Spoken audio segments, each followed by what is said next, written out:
اگر establishment elected prime minister کو پھانسی لگواتی ہے تو پاور پالیٹکس کی وجہ سے ہے. ججز کو استعمال کرتی ہے, جس کو بھی استعمال کرتی ہے, یہ پاور پالیٹکس کی وجہ سے کہ اقتدار اپنے ہاتھ سے نہیں جانے دینا چاہتے اور ملک تباہ ہو جائے, ٹوٹ جائے, برباد ہو جائے.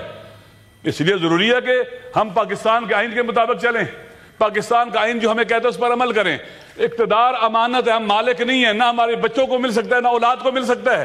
یہ اللہ کی امانت ہے. اگر ہم اس امانت میں خیانت کریں, اس کا مس یوز کریں, اس پاور کا جو اللہ کی امانت ہے ہمارے پاس, تو ہم اس صلاحیت سے ساقط ہو چکے ہیں. ہم غاصے میں اس وقت اللہ کے یہاں جواب دہ ہیں. ان السمع والبصر والفؤاد کل اولئک کان عنہ مسئولا. ہم جو دیکھتے ہیں, جو سنتے ہیں, جو بولتے ہیں, جو فکر کرتے ہیں, خدا کی بارگاہ میں جواب دہ ہیں میڈم. لہٰذا پاکستان کو آئین کے مطابق چلایا جائے.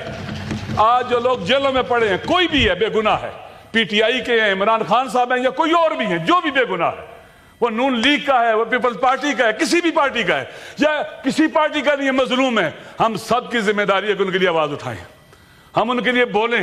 یہاں سے شروع کریں. جب ہم عوام کے لیے بولیں گے, لوگ ہمارے لیے بولیں گے.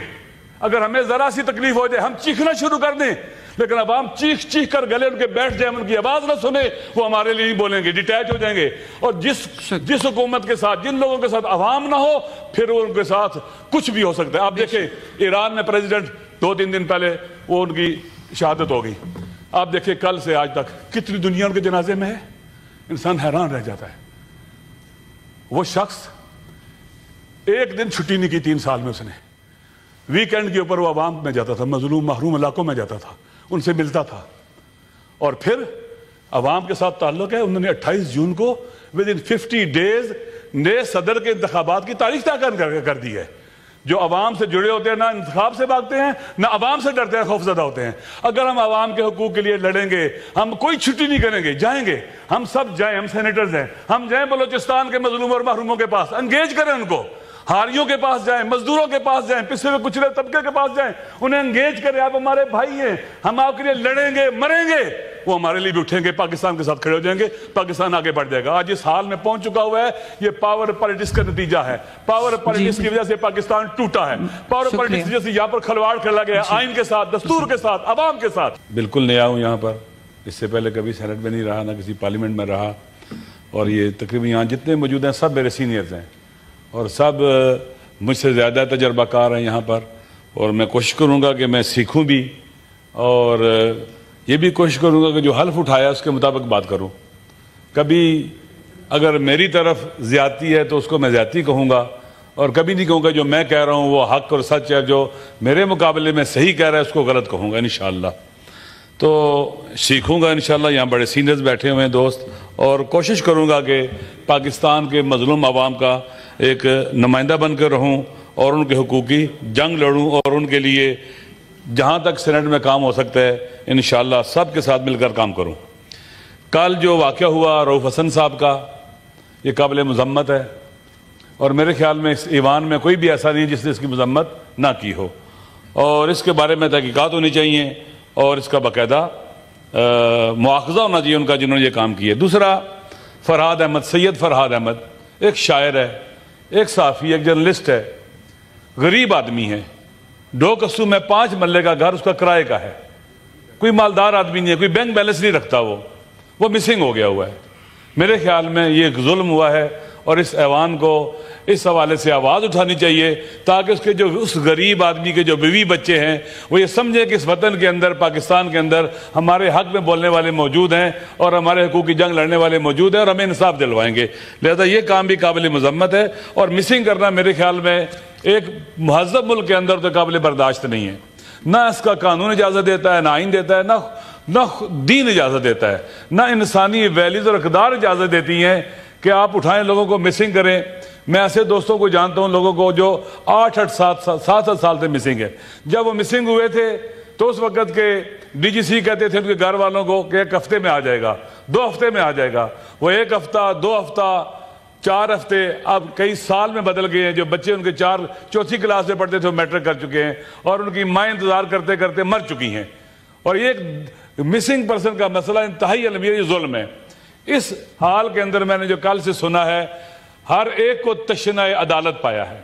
عادل نہیں ہے، انصاف نہیں ہے، ظلم ہو رہا ہے، زیادتی ہو رہی ہے، لاقانونیت ہو رہی ہے، حق پامال کیا جا رہا ہے، اور اس میں کسی کا بھی اختلاف نہیں تھا کہ یہ زیادتی کسی کے ساتھ بھی نہیں ہونی چاہیے، ہمارے دشمن کے ساتھ بھی نہیں ہونی چاہیے، کسی کا بھی حق پامال نہیں ہونا چاہیے، ہمارے دشمن کا بھی حق پامال نہیں ہونا چاہیے۔ اگر ہم اس نقطے پر آ جائیں کہ عادل اور انصاف رول آف لا کے بغیر ممکن ہی نہیں ہے، رول آف لا نہیں ہوگا تو عادل اور انصاف کبھی نہیں ہو سکتا۔ آئیں رول آف لا کی طرف چلیں، اس ملک کو قانون کی عملداری دیں، آئین کی سربلندی اور حکمرانی دیں۔ اگر آئین پر عمل ہو، قانون پر عمل ہو، یہ دکھ درد جو ہم یہاں اپنے لے کے بیٹھے ہوئے ہیں، ان کا موقع نہیں ہے گا ہم اپنے عوام کے ترجمان بنیں گے۔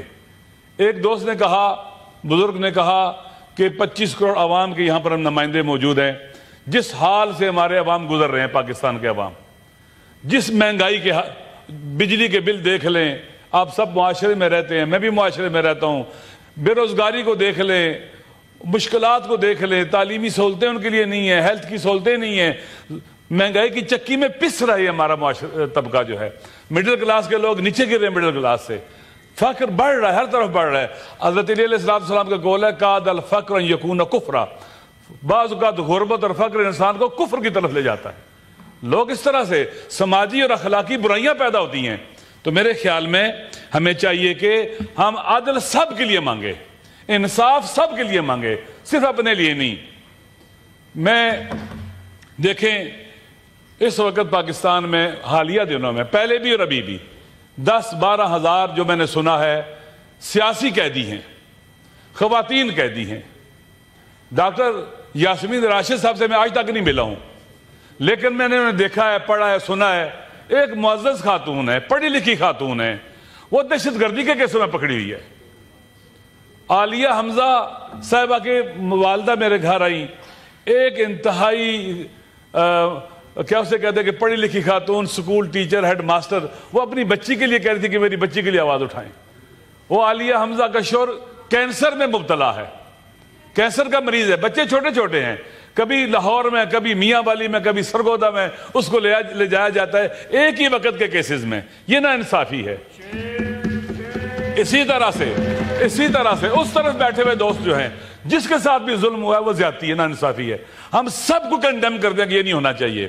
دیکھیں حضرت علی علیہ السلام نے جب انہیں ضرب لگی فر کے مبارک پر، وہ بستر شہادت پر تھے، تو ایک وصیت کی انہوں نے کہ کون للظالم، اپنے بیٹوں کو، کون للظالم خصما وللمظلوم اونا، ظالموں کے دشمن بن کے رہنا اور مظلوموں کے مددگار بن کے رہنا۔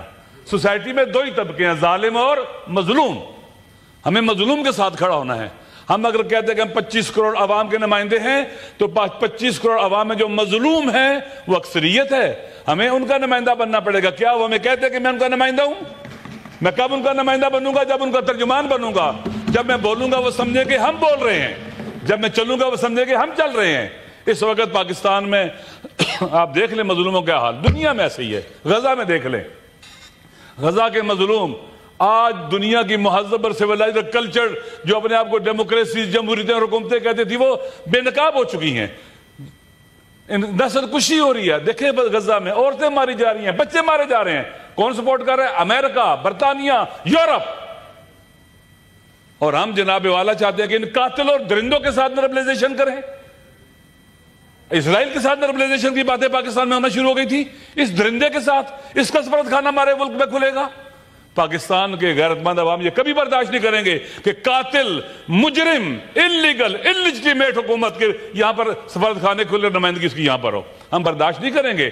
یہ ظلم کے ساتھ دینا ہے، ان کو قبول کرنا۔ ہم ظالموں کا ساتھ نہیں دیں گے۔ پک اینڈ چوز نہیں ہو سکتا۔